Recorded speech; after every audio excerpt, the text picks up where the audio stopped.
My mother blamed me for absorbing my twin in the womb and called me a murderer my entire life. So I haunted her. I was born with 6 fingers on my left hand, and my mother Gloria never let me forget it.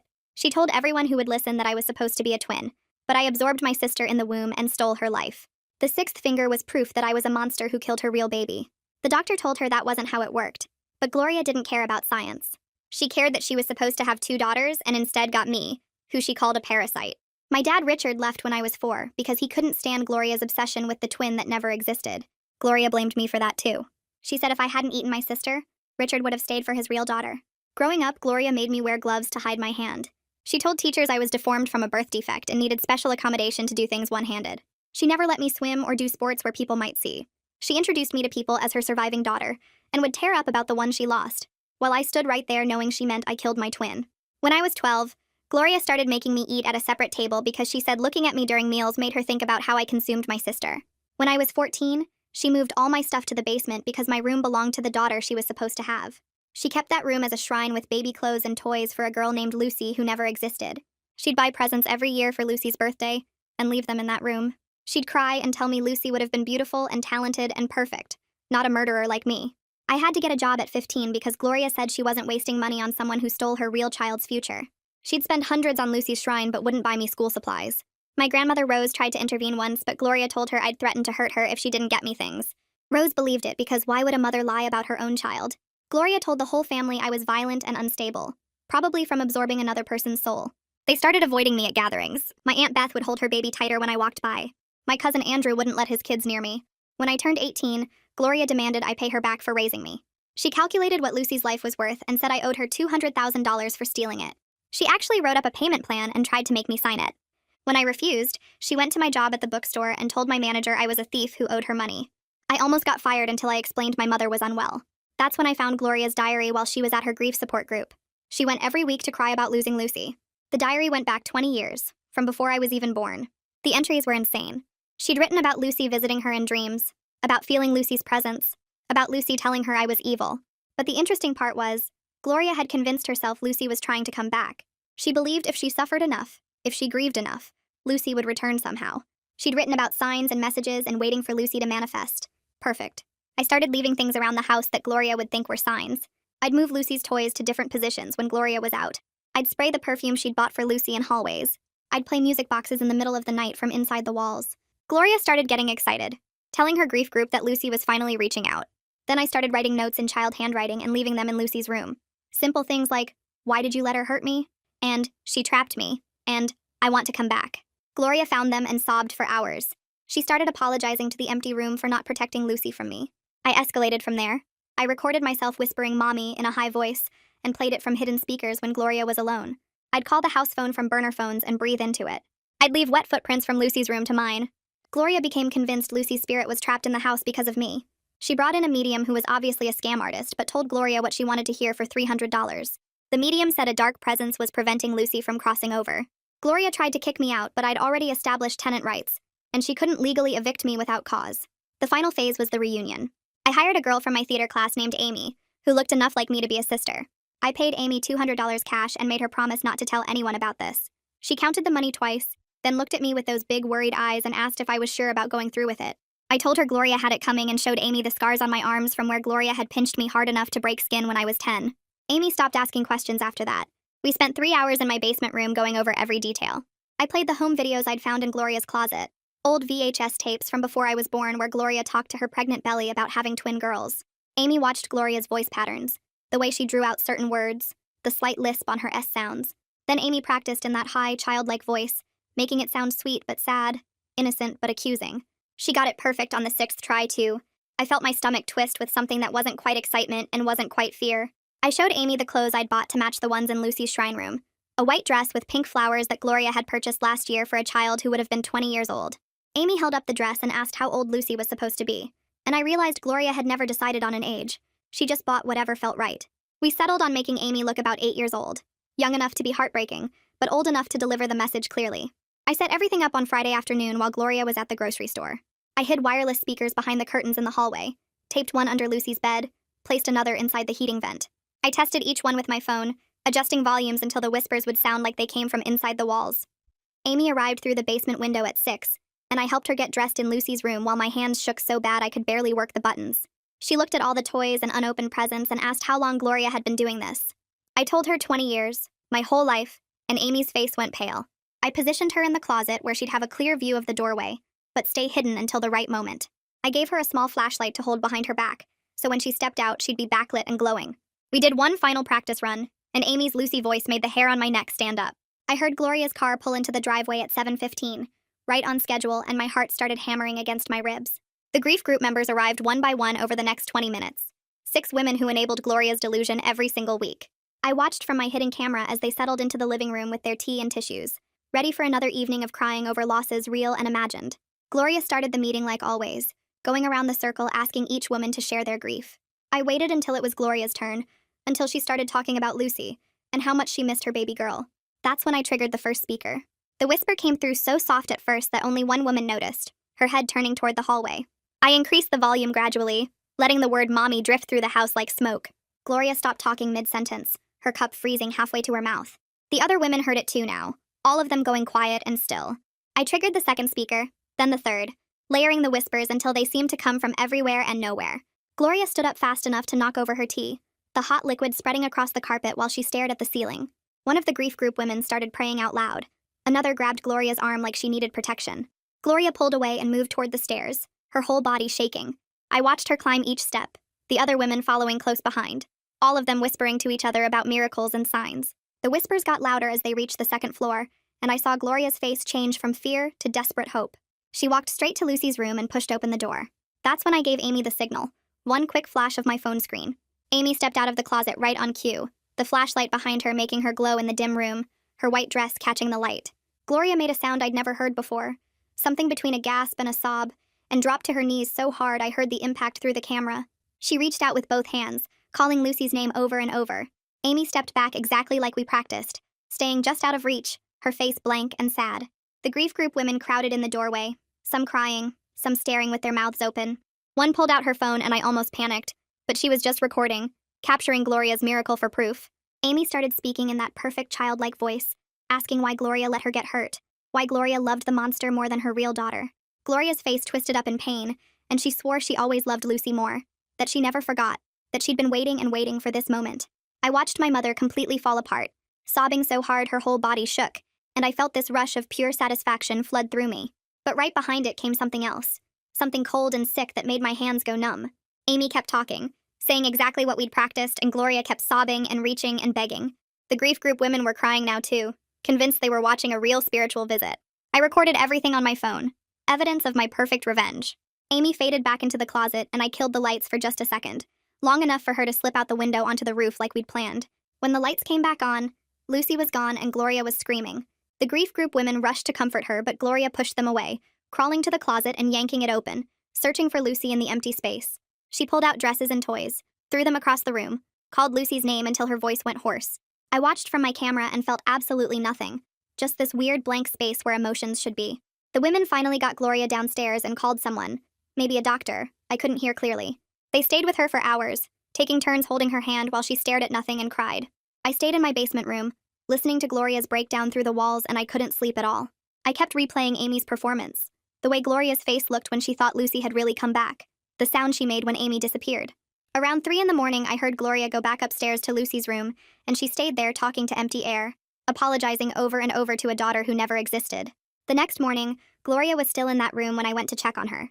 She sat in the middle of the floor surrounded by Lucy's things, rocking back and forth, whispering apologies. I said her name 3 times before I realized she couldn't hear me, lost somewhere inside her own head. I called Rose because I didn't know what else to do, and my grandmother showed up in under 2 hours looking more scared than I'd ever seen her. Rose found Gloria exactly where I'd left her, still rocking, still whispering, and Rose's face went white. She tried talking to Gloria, shaking her shoulder gently, but Gloria just kept muttering about Lucy's judgment and how she failed her real daughter. Rose pulled out her phone and called 911, her voice shaking when she told them her daughter was having some kind of breakdown. The paramedics arrived and had to physically lift Gloria onto the stretcher because she wouldn't move on her own. She didn't fight them, didn't even seem to notice them, just kept staring at nothing and moving her lips in silent words.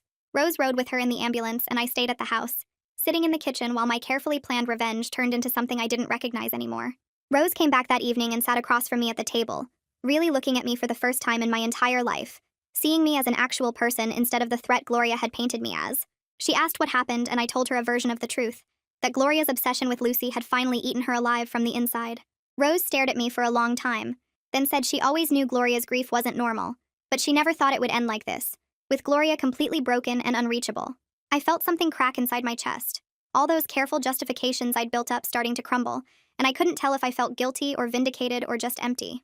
The hospital waiting room smelled like disinfectant and old coffee. I sat in one of those plastic chairs that's designed to be uncomfortable so people don't stay too long, my left hand shoved deep in my jacket pocket where no one could see the sixth finger. Rose was somewhere down the hall signing papers while doctors poked at Gloria's broken mind and tried to figure out what medication could patch together a woman who'd spent 20 years talking to a daughter that never existed. A nurse with tired eyes and scraped back hair came through the double doors and asked if I wanted to see my mother. I opened my mouth to answer and nothing came out because I genuinely didn't know. Did I want to see Gloria strapped to a bed? Maybe sedated? Definitely not recognizing reality anymore? Did I want to watch her call out for Lucy while doctors took notes on clipboards? The nurse waited for about 10 seconds, then nodded like she understood and went back through the doors. Rose came back an hour later looking 10 years older, her hands shaking as she sat down next to me. She said the doctors were keeping Gloria for at least 72 hours, probably longer, that they were talking about severe psychotic break and inpatient psychiatric treatment, and a whole bunch of other terms that basically meant my mother's brain had snapped in half. Rose signed everything they put in front of her because she was Gloria's next of kin, and I was just the daughter who'd caused all this, even if Rose didn't know that part yet. We drove back to Gloria's house in silence, and Rose went straight to the kitchen to make tea like hot water, and leaves could fix anything. My phone rang at 2 in the morning and Amy's name lit up the screen. I almost didn't answer because I knew what was coming, but I picked up on the fourth ring and heard her crying before she even said hello. She kept saying she couldn't stop seeing Gloria's face when she delivered that final message about Lucy never coming back, about Gloria choosing the monster over her real daughter. Amy asked if my mother really deserved what we did, and I felt this anger spike in my chest, hot and defensive. I started listing everything Gloria had done to me, every meal I ate alone at a separate table, every night I spent in the basement. While Lucy's shrine room stayed perfect upstairs, every time she told family members I was violent and dangerous, and they believed her without question. I told Amy about the $200,000 debt for a life I supposedly stole, about wearing gloves my entire childhood to hide evidence of my crime, about being called a murderer and a parasite by the only parent I had left. Amy listened to all of it without interrupting, and when I finally ran out of words, she was quiet for a long time. Then she said she believed me, that she understood why I did it, but she still couldn't shake this feeling that we broke something that can't ever be fixed. She said Gloria was a person, a damaged, terrible person, but still a person, and now she was shattered in a hospital bed calling out for a ghost. Amy said she needed space from me and hung up before I could argue. I sat in my basement room staring at my phone and feeling the walls close in a little tighter. Rose started going through Gloria's stuff the next day, sorting bills and paperwork and trying to figure out what needed to be paid. I heard her moving around upstairs, opening drawers and closets, and I knew it was only a matter of time before she found everything. It happened around noon when I was making a sandwich in the kitchen. Rose came down from Lucy's room holding Gloria's diary in one hand and one of my childlike notes in the other, her face showing this mix of betrayal and confusion that made my stomach drop. She set both items on the kitchen table side by side, and I could see my handwriting on the note even from across the room, could see how obvious it was that the same person wrote both. Rose asked very quietly how I could do this to my own mother, and I still couldn't find any words that would make sense. She'd also found the speakers I'd hidden in the walls, the recordings on my laptop, the perfume bottles I'd been using to spray Lucy's scent through the house.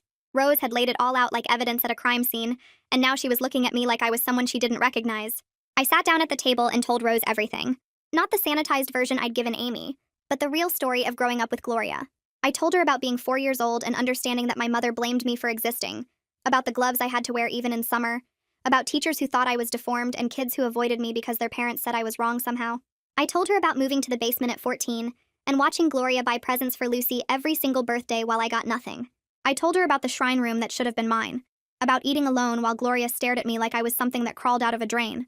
I told her about Rose herself believing Gloria's lies, about the whole family treating me like a threat, about having no one because my mother had poisoned every relationship before it could start. Rose cried while I talked, tears running down her face and dripping onto Gloria's diary. When I finished, she said she'd known Gloria was harsh, but she never understood how bad it really was, that she should have looked closer and asked more questions and not just believed everything Gloria said. Then Rose said she believed me now, but what I did to Gloria was still cruel, that 2 wrongs don't make a right or whatever people say when they want you to feel guilty. I realized she was right even though I didn't want to admit it, that breaking Gloria hadn't healed anything inside me, had just added this heavy weight of guilt on top of all the existing pain. A week later, Rose asked if I wanted to visit Gloria at the psychiatric facility. I said yes, even though everything in me wanted to say no, because I needed to see what I'd done, Needed to face it instead of hiding in the basement like always. The facility was cleaner than I expected, with white walls and quiet hallways and nurses who smiled like they meant it. They brought us to a visiting room with big windows and comfortable chairs, nothing like the prison I'd imagined. Gloria sat in one of those chairs looking small and medicated, her eyes unfocused and her hands folded in her lap. When she saw me, she started crying and reached out, calling me Lucy and grabbing at my left hand like she wanted to see the sixth finger. I let her take my hand and she held it up to the light, examining the extra finger like it was proof of something. The nurse standing nearby explained that Gloria's delusion had shifted in an interesting way, that now she believed I was Lucy, and the monster daughter had finally died. Gloria kept crying and saying she was sorry for letting the monster hurt me, sorry for not protecting me, sorry for everything. Rose held my other hand as we sat there, and I accepted apologies meant for a sister who never existed. When we left, Gloria was still crying and calling after Lucy, asking me not to leave her again. Rose and I walked to the car in silence, and I felt like I was underwater, like I couldn't breathe right, like something was pressing on my chest and wouldn't let up. I moved out of Gloria's house 2 weeks later using money I'd saved from the bookstore. The apartment was tiny, just a studio with a bathroom and a kitchen area that was basically a hot plate and a mini fridge, but it had windows that actually opened and it was mine. Rose helped me pack my stuff from the basement, which didn't take long because I'd never been allowed to accumulate much. Then we went upstairs to Lucy's shrine room and Rose asked if I wanted to help dismantle it. We spent 3 hours taking down decorations and folding clothes and packing toys into boxes for charity. Rose kept some items in a separate box for Gloria in case she ever recovered enough to want them, but we both knew the woman who'd created that shrine was gone forever. Every toy I packed felt like evidence of my childhood disappearing, proof that this nightmare had actually happened. Before we left, I took one photo of the empty room with my phone, needing something to prove it had been real, that I hadn't imagined 20 years of abuse. The room looked so small and normal without all of Lucy's things filling it, just 4 walls and a window and a closet. Rose locked the door behind us and we loaded everything into her car. Frank noticed something was wrong when I came back to work the following Monday. I must have looked like hell because he pulled me aside during my break and said I seemed like I was struggling. He didn't ask for details, just said everyone has family problems, and sometimes work can be a healthy distraction if you let it. He offered me extra hours and a small raise, said I was good with customers and reliable, and he could use someone like me managing more responsibility. I almost cried right there in the storage room but managed to hold it together until I got home. I threw myself into work after that, organizing inventory and helping customers and doing everything Frank asked plus extra. It felt good to have normal human interactions that didn't involve psychological warfare or childhood trauma, to talk to people about books and make recommendations and not think about Gloria in that facility calling me Lucy. Rose called a month after I moved out and said Gloria's insurance would cover most of her psychiatric care, but could I contribute something toward expenses? The question felt fair and surreal at the same time, this idea that I'd help pay for treatment of a breakdown I'd caused. I said I could do $50 a month and Rose thanked me, said she wasn't judging me, just trying to navigate an impossible situation. I appreciated her honesty even though it hurt. Even though every month when I wrote that check, I thought about Amy's question about whether Gloria really deserved what we did. Rose and I met for coffee every week to talk about Gloria and the family, and she told me she'd explained things to Beth and Andrew, told them the truth about how Gloria had treated me. Some family members started reaching out with awkward apologies, and I accepted them cautiously, knowing these relationships would never be what they should have been, but maybe they could be something. 2 months after Gloria's breakdown, her doctor said she was stable enough for supervised visits. Rose asked if I wanted to see her, and I said yes reluctantly, still not sure why I kept agreeing to these visits. We sat in the same quiet room with the big windows, and Gloria looked smaller than last time, more medicated, more absent. She called me Lucy again the second she saw me, and I didn't correct her because the nurse had explained that contradicting her delusion caused distress. Gloria apologized for letting the monster hurt me, said she should have protected me better, should have loved me more. I sat there accepting apologies meant for a sister who never existed while Rose held my hand, and Gloria cried. The visit lasted 30 minutes, and when we left, Gloria asked Lucy to come back soon, said she missed me so much. In the car, Rose asked if I was okay, and I said I didn't know, which was the most honest answer I could give. I started seeing a therapist named Janet Lewis 3 months after everything happened. She specialized in childhood abuse and complex family trauma, and Rose had recommended her after finding her information online. Janet's office was small and comfortable with soft lighting and a couch that didn't feel like a stereotypical therapy couch. I told her the whole story over 3 sessions, starting with being born with 6 fingers and ending with Gloria in a psychiatric facility believing I was Lucy. I explained the shrine room and the basement and the separate table and the $200,000 debt. I told her about finding the diary and planning the haunting and hiring Amy and watching Gloria break. Janet listened to everything without judgment, but she didn't let me off easy either. She said revenge hadn't erased my trauma, had just added guilt on top of existing pain, and I knew she was right. She said healing required facing what was done to me without becoming like my abuser, and that was going to be harder than any revenge scheme. We started meeting weekly, and slowly, painfully, I began unpacking 20 years of damage while trying not to drown in guilt over what I'd done to Gloria. Rose started calling me every Tuesday morning to ask if I wanted coffee, And I said yes every time because the silence in my apartment felt heavy. We met at a diner near the hospital where they kept Gloria, and Rose ordered pancakes she never finished while I drank black coffee and picked at toast. She told me she'd talked to Beth and Andrew, explained what Gloria had really done to me all those years, and they were having trouble processing it. Beth cried when Rose told her about the separate table in the basement room, said she wished she'd known, but Rose pointed out I'd tried to tell them and nobody listened. Andrew sent me a text message that just said he was sorry, and I stared at it for 20 minutes before typing back that it was okay, even though it wasn't. Rose's honesty about the family's failure felt like medicine that burned going down, but maybe helped anyway. Over the next few weeks, other family members reached out with awkward phone calls and stiff apologies that all sounded the same, like they'd rehearsed what to say to the girl they'd treated like a threat for 18 years. I accepted each apology and said I understood even though I didn't, knowing these relationships were broken in ways that couldn't be fixed, but maybe could be something new.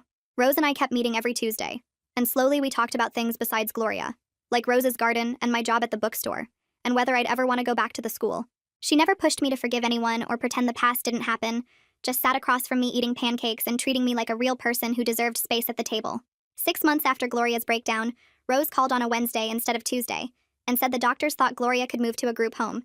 She asked if I wanted to help decide, and I surprised myself by saying yes, that I wanted Gloria somewhere safe, but not alone where she might hurt herself. We drove to 3 different facilities, and the first 2 felt like prisons with fluorescent lights, and the smell of bleach covering something worse. The third place had big windows and plants in the common areas, and the staff members smiled at residents instead of talking over them like they weren't there. Rose asked questions about medication schedules and visitor policies while I walked through the building looking at art therapy projects taped to walls and a garden out back where residents could grow vegetables. A woman showed us Gloria's potential room, small but clean with space for personal items and a view of trees instead of parking lots. Rose looked at me and I nodded, feeling strange about having a say in my mother's life after she'd controlled every aspect of mine.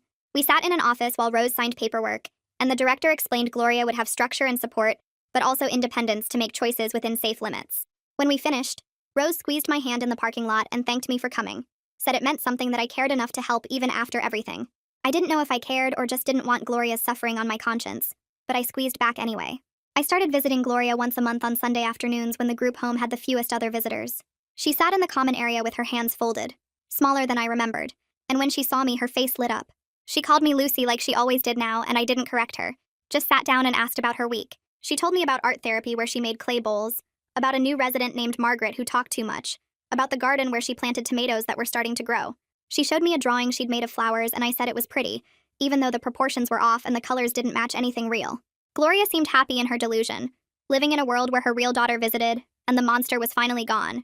And I let her have that because taking it away felt cruel. After 30 minutes, a staff member came to remind Gloria about dinner, and she hugged me goodbye and asked Lucy to come back soon. I drove home feeling hollow, like I'd visited a stranger wearing my mother's face, and called Janet to talk through the complicated mess of emotions. Janet said I got to choose what relationship felt right, that I could visit or not visit, could maintain distance or try to build something new within the limits of Gloria's condition. I chose monthly visits because complete absence felt like proving Gloria right about me being the monster, and even though she'd never know the difference, I would.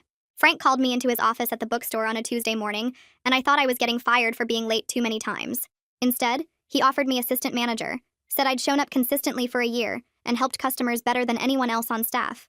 The raise was $3 more per hour, enough that I could afford a better apartment and maybe save money instead of living paycheck to paycheck. I said yes, and Frank shook my hand, told me I'd earned it through reliability and growth, words nobody had ever used to describe me before.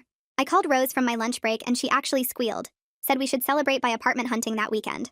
We spent Saturday looking at places, and I signed a lease on a 1-bedroom with actual windows that let in light and a kitchen with a full stove instead of a hot plate.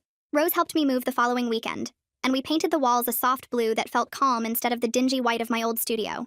We talked about everything except Gloria, while we rolled paint onto walls, and I felt like maybe I was building something that belonged to me, instead of existing in spaces other people allowed me to occupy. Rose brought over a small table and 2 chairs from her garage, said every home needed a place to eat meals with other people, and I thought about all those years eating alone at Gloria's separate table. My new apartment was mine, paid for with money I earned, decorated how I wanted, and nobody could take it away or tell me I didn't deserve it. On what would have been Lucy's birthday, I drove to the cemetery where Rose had bought a family plot. There was no body to bury since Lucy never existed, but Rose thought we needed a place to acknowledge the pain that had shaped everyone.